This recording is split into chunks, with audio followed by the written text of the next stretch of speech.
Hey everybody, my name is Esther and I got diagnosed with young onset Parkinson's disease back in February. And today I want to talk about something that I've been thinking about for a while. But I want to remind everyone, this is my story.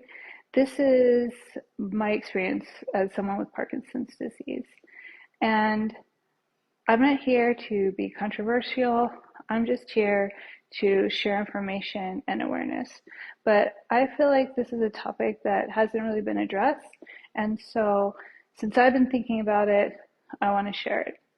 So, for those of you that don't know my story, I developed symptoms of young onset Parkinson's disease in 2020.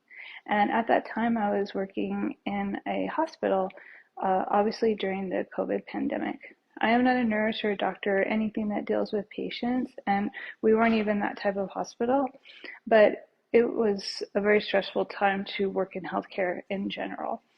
And I live and work in El Paso, and El Paso was particularly hard hit by the pandemic.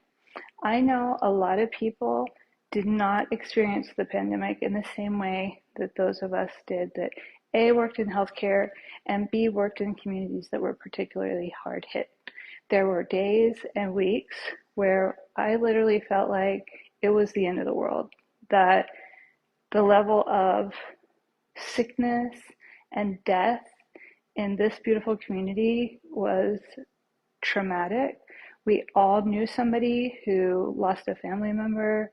We all knew people that were, working in healthcare, working, crazy shifts, just giving their blood, sweat, and tears while, fearing for their own health and safety for them and their families.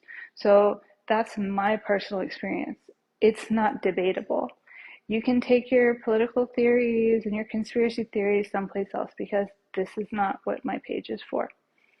But I do think there is a real scientific discussion to be had about the effects of COVID-19 and those of us that suffer from a variety of different diseases, including Parkinson's.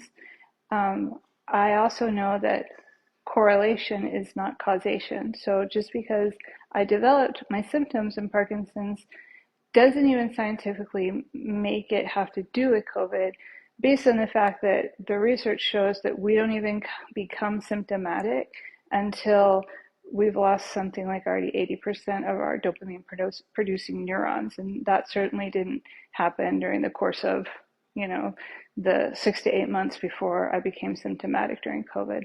I also know tons of people that obviously got diagnosed with young onset Parkinson's disease before the existence of COVID. But again, I am really curious to start a dialogue about how these things could be related. One of the things that I always think about is the sense of smell. I didn't know that losing your sense of smell was a symptom of COVID until I literally got diagnosed with COVID.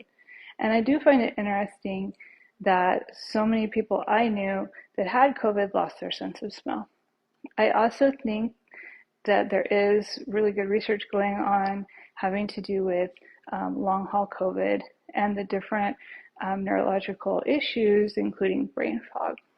So, again, I'm just kind of trying to start a discussion, not an argument, not a fight, not a rant.